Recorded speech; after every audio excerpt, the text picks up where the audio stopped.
मिट्टी में मिलाने के लिए। हम सब लोग, लेकिन आज भी हम लोग मतलब आरक्षण की मांग कर रहे हैं। बाबा साहब अम्बेडकर जी ने दलितों को, आदिवासियों को आरक्षण दिया। मैं आपके लिए बताना चाहता हूं कि मैंने यहाँ के हिंदू लोगों को बहुत बार बताया है, ये आडवाणी जी को, अटल जी को बहुत बार बताया है। जो खैबर खींच आने वाले जो आर्य लोग हैं, ये लोग, वो लोग ईसाई बने, लेकिन आप लोग उनको बोलते हैं कि इनको यहाँ रहने का अधिकार नहीं है। कौन बोलता है मुसलमानों को, ईसाई लोगों को यहाँ रहने का अधिकार नहीं? तुम्हें भी यहाँ रहने का अधिकार नहीं, हम बोलेंगे, तुम बोलेंगे हमको यहाँ रहने का अधिकार नहीं, तो देश में रहेगा कौन? या तो कोई भी नहीं रहेगा। तो तुम भी रहो, हम भी रहते हैं, तुम भी खाओ, हमको भी थोड़ा थोड़ा खाने दो। और हमें यहाँ जो आपने डॉक्टर साहब, यहाँ जो मुसलमान समाज में मैंने पार्लियामेंट में मांग किया था कि मुसलमानों को कम से कम 10%, यहाँ 13-13.5% मुसलमानों की आबादी है, और मुसलमानों को 13% नौकरियों में और शिक्षा में आरक्षण मिलना ही चाहिए। ये डिमांड हमने किया है। और दिल्ली में रिपब्लिकन पार्टी ने जो किया है, तो हमने मांग किया है जामिया मिलिया इस्लामिया में मुसलमानों को कम से कम 50% आरक्षण मिलना ही चाहिए।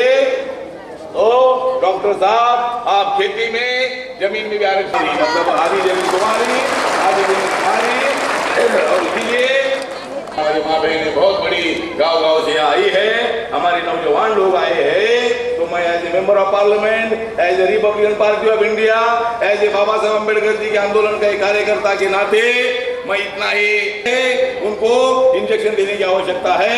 मैं इसी तरह मतलब लोगों को इंजेक्शन देने के लिए जो लोग मतलब देश को बर्बाद कर रहे हैं, देश को खत्म करना चाहते हैं, हम सब लोग इकट्ठा आएंगे। और इसीलिए मैं आपको मिलना चाहिए, मुसलमानों को आरक्षण मिलना ही चाहिए। इसी तरह हमारे साहब का बहुत बहुत शुक्रिया, उन्होंने बहुत सी बातें हम लोगों को बताई, और साथ में आपकी हालत को भी देखा उन्होंने। हम उनका शुक्रिया फिर से अदा करते हैं और उनसे उम्मीद रखते हैं कि वो आने वाले सेशन पार्लियामेंट में सरकार पर ये दबाव डालेंगे कि इस पर इसका हल निकाला जाए, चाहे ऑर्डिनेंस से निकाला जाए, चाहे लोकसभा में बिल ला कर जाए। एक तो चीज़ हम लोगों से ये हो गई है कि जैसे हमारी महफिल की सदारत मशहूर सर्जन और समाज सेवी डॉक्टर अहमद अब्दुल हई साहब कर रहे हैं, उसी तरह से यहाँ पर फादर बॉस्को आए हुए हैं जो कि आंध्र प्रदेश से आए हैं, फ्रैंकलिन आए हुए हैं, मिस्टर फ्रैंकलिन जो कि तमिलनाडु से आए हैं, और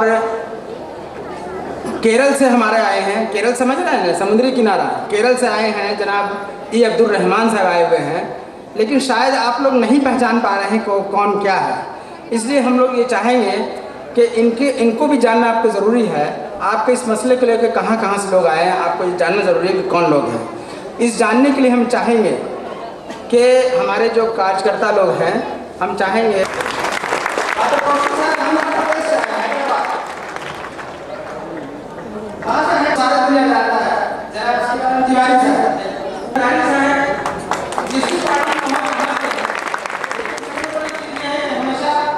इन्होंने सोशल जस्टिस की बात की है। अब है महमूद बक्को साहब, इन्होंने रामदास अठारे साहब को हाथ पहनाया। अब हमारे मुफ्ती कासिम साहब हैं, इनको हाथ पहनाएंगे मास्टर रफीक साहब।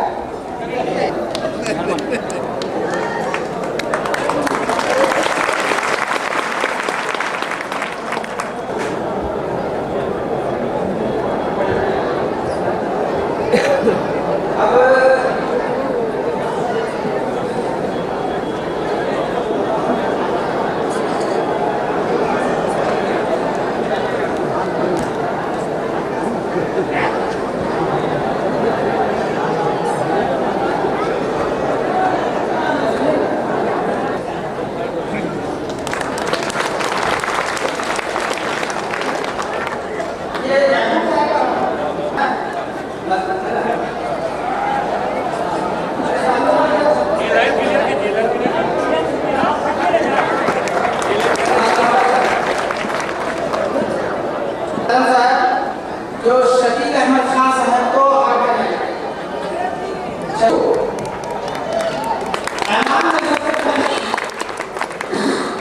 सबसे पहले इन्होंने ही तारीख उठाया।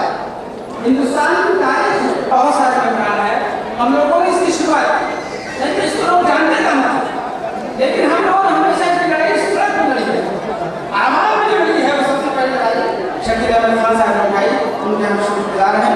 उस वक्त वो काउंसिल के मेंबर थे और उस वक्त जाबिर हुसैन साहब यहाँ के चेयरमैन थे, उस वक्त उन्होंने उठाया था। इसलिए हमारी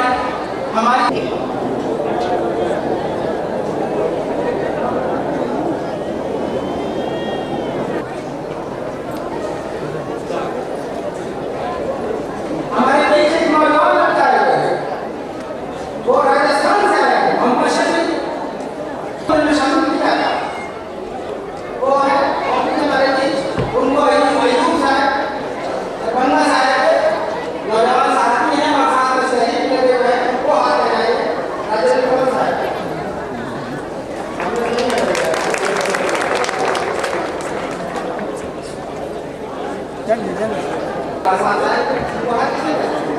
उनको बशर साहब ने हाथ पहनाया, जो वसी हाथ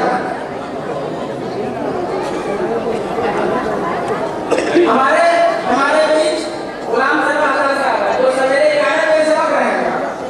असल में चीज ये है कि गुलाम साहब हमारे ससुर थे इंतकाल करके, इनका भी नाम गुलाम साहब है, तो इनको लोग आजाद कर दिया कि आवाज़ लगाने ताकि थोड़ा सा फर्क पड़ जाए।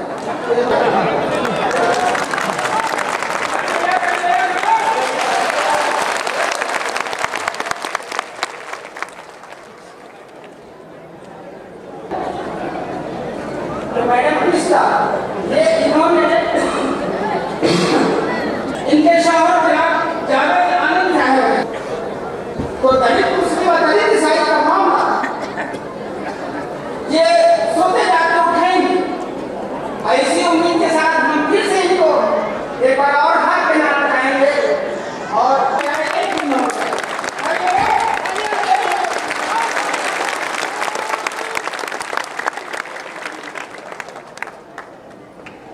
हमारे बीच एक बिहार की लेडी मौजूद है, पहलवी सर। इन्होंने खड़ी हो जाइए मैडम, खड़ी हो जाइए, ऐसे हाथ हिला दीजिए, ऐसे हाथ हिला दीजिए। इनको अभी हाल में एक नेशनल अवार्ड मिला है, सोनिया गांधी ने दिया है गरीबों को भी काम करने के, और लाल राशन कार्ड हुआ था पेंशन इसी सब चीज से रानी लक्ष्मीबाई इनाम मिला है। इनको हाथ बनाएंगे एक लेडी जो हम लोग की तहरीक से जुड़ी हुई है।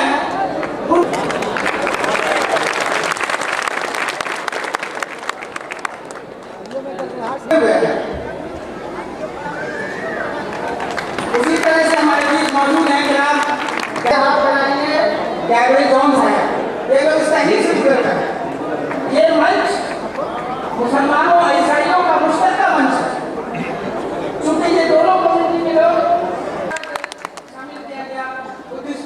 दोबारा शामिल किया गया इसमें, लेकिन मुसलमान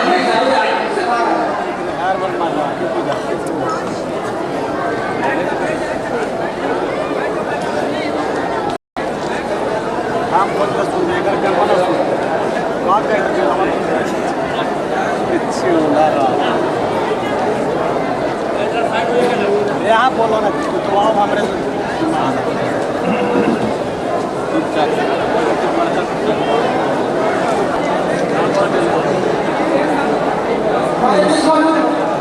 हमारे बीच मौजूद है सलामुल्लाह कासिम साहब, जो अक्सर हिंदी पर डिबेट में आया करते हैं मानसिया की तरफ से, लेकिन इन्होंने आज तक कभी 340 का तस्करा नहीं किया।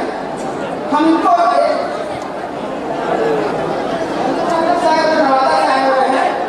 इनके जरिए हाथ बनाते हैं इस उम्मीद के साथ कि जब भी जो हमेशा हम लोग की सहयोग के साथ रहे हैं उनको हाथ बनाएंगे।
बैठिए बैठ जाइए।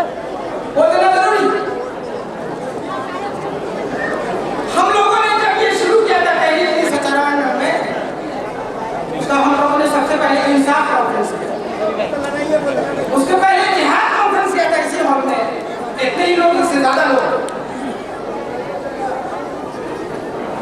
1998 में एक ही डिमांड रखा था कि संविधान के और इन मुसलमानों के साथ इंसाफ किया जाए।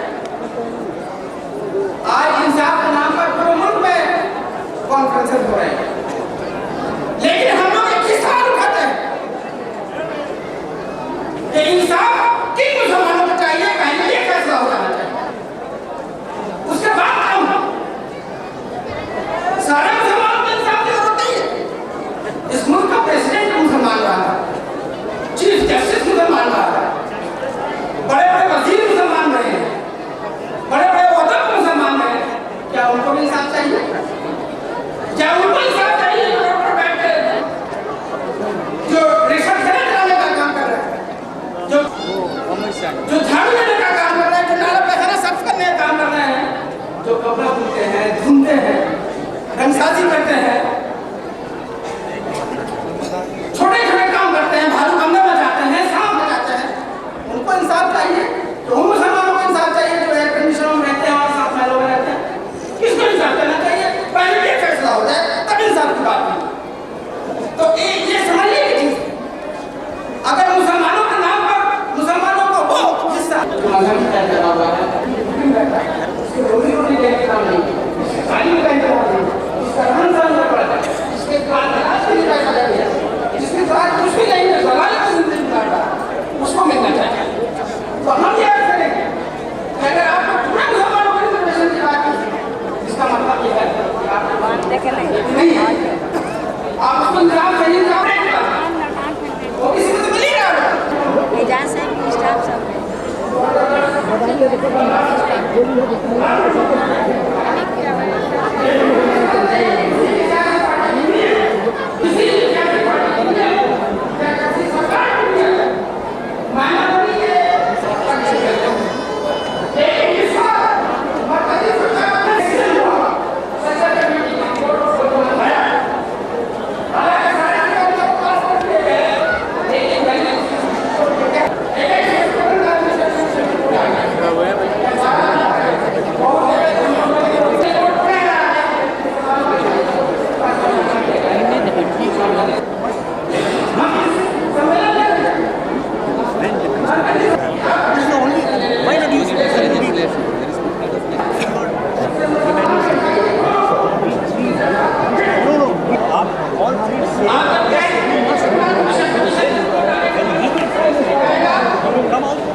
या बिल लाया जाएगा लोकसभा में, इसको पास किया जाएगा। आप हमें डराते हैं, इस बिल का कोई मुखालफत नहीं करेगा, न तो यूपीए का घटक दल इससे मुखालफत कर रहे हैं, एनडीए के जो घटक दल है वो मुखालफत कर रहे हैं, बल्कि बीजेपी के ही।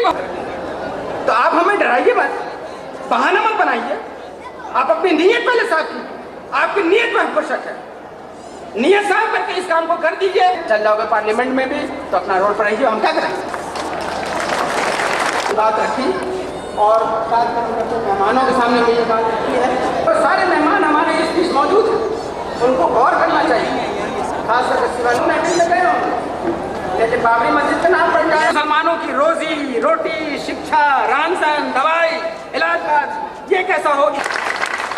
आप इनको बाबरी मस्जिद के आड़ में ये पर्सनल मसला हमारे सामने अभी, जिसको हम तरजीह देना चाहते हैं और दे रहे हैं, क्या हो? हम जो तालीम के मामले में सबसे पीछे चले गए, उसका क्या हो? हमको इंदिरा आवास योजना से मकान नहीं मिलता, उसका क्या हो? हमको वृद्धा पेंशन या लाल राशन कार्ड मिलने में जो समाज का एक डायमेंशन चेंज अगर आपको कुर्सी चाहिए तो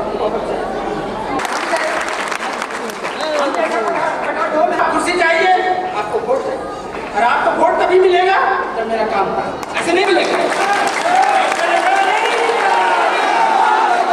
रामविलास पासवान समेत लालू यादव को चेतावनी दे दी है कि 2009 में लोकसभा में वोट मांगने से पहले मेरा अधिकार गिरा देना, तब आना, नहीं तो नहीं आना। आप तैयार रहिएगा। ये वही शख्सियत है जब 1999 में वही हुआ। लालू यादव बिहार तो जीत लिए, मधेपुरा अपना सीट हार गए।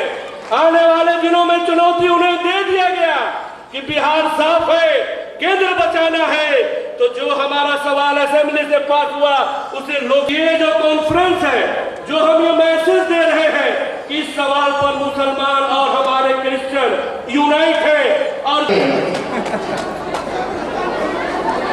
दोस्तों, हिंदुस्तान की तारीख अगर आप देखेंगे तो बड़ी सुनहरी तारीख रही है।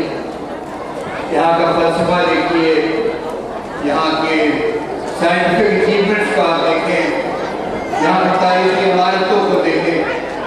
फिर एक बड़ा धब्बा जो रहा है हिंदुस्तान की तारीख, वो धब्बा रहा है इस अछूतपन का, अनटचेबिलिटी।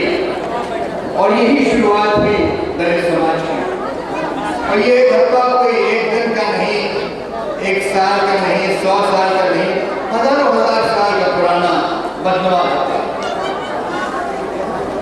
जब हमारा मुल्क आजाद होने लगा तो कोशिश की गई कि धब्बे को हटाया जाए और उसके साथ साथ दलितों को कुछ रियायतें दी जाए जो कि इस साल हर साल पुष्ट दर पुष्ट की बेरहमी को हो सके।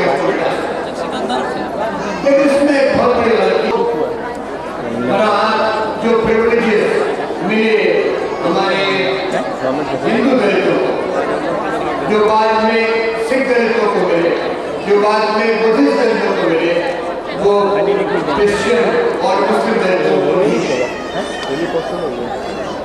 आज का दिन बड़ा तारीखी दिन है।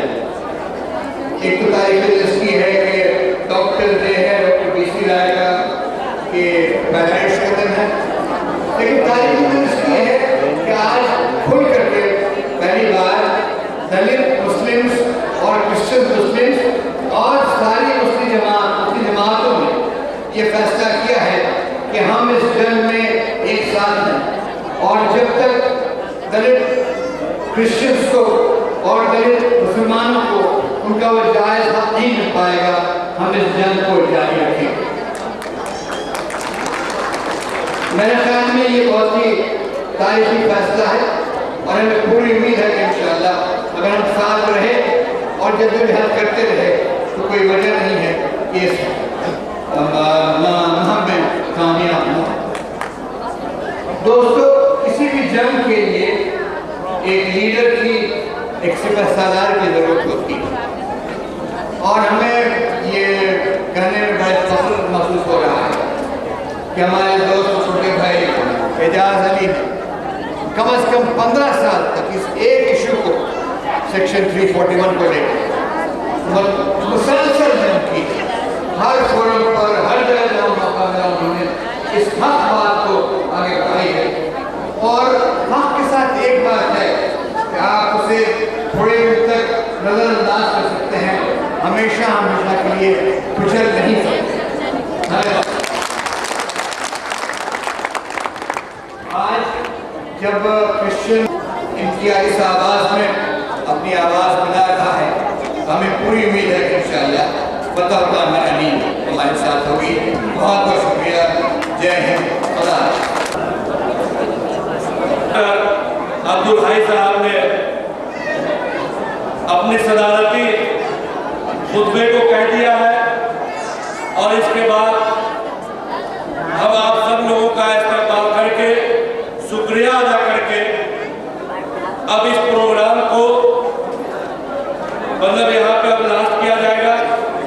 जितने भी हमारे बिहार से, गांव-गांव से, कोने-कोने से, दूर दराज से जो लोग हमारे आए, हम उन तमाम लोगों का शुक्रिया अदा करते हैं। हमारे जितने भी गेस्ट आए, हमारे मीडिया के कुछ साथी हैं, वो बार बार उनका नाम जानना भी चाह रहे थे, हम उनका आपको बता भी दे रहे हैं, डॉक्टर अब्दुल हाई साहब जो सदारत कर रहे थे,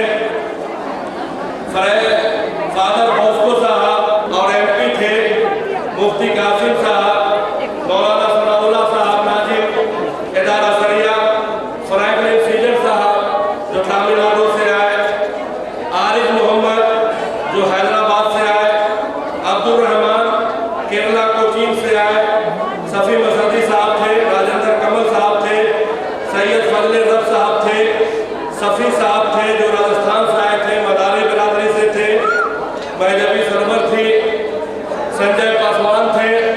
इन तमाम लोगों का हम लोग शुक्रिया अदा करते हैं कि इन्होंने पूरा वक्त दिया है और हम लोगों की बातों को सुना है। हम जब बात आप लोगों से इल्तिजा के तौर पर कहना चाहेंगे कि ये एक मैसेज, एक पैगाम आपने आज दिया है कि मुसलमानों को जज्बाती नारों में तो हमेशा जमा किया गया, बाबरी मस्जिद के नाम पर, मुस्लिम पर्सनल्लाह के नाम पर, दंगा फसाद के नाम पर, लेकिन ये डॉक्टर एजाज अली की जो इस तहरीक के संस्थापक रहे हैं, ये उनकी देन है कि उन्होंने एक माहौल बना दिया कि अब जो है मुसलमान अपने रोजी रोटी के लिए, अपने हक हुकूक के लिए, अपने अधिकार के लिए भी जमा होने लगे हैं। आज का जो ये मजमा था, ये हॉल इस मजमा के सामने छोटा पड़ गया। मजमा आप हॉल से बाहर जाकर देखिए तो लगता है कि शहरों में जो लोग गुजर रहे होंगे रोड से तो उन्हें दिख रहा होगा कि कुछ है। आज वाकई मुसलमान अधिकार लेने के लिए जमा है। आप यहाँ से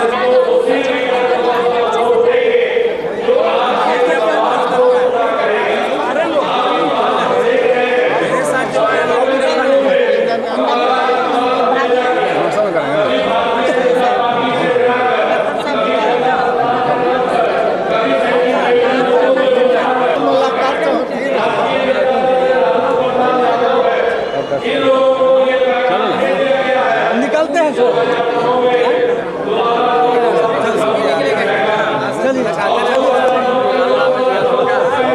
हम रोक नहीं सकते हैं, आप कोई रोक नहीं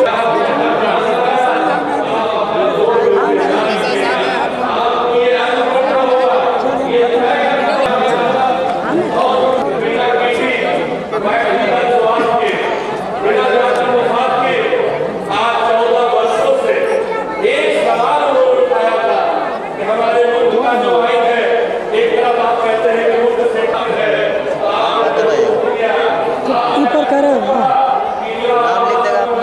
इसी से आप कॉल करेंगे।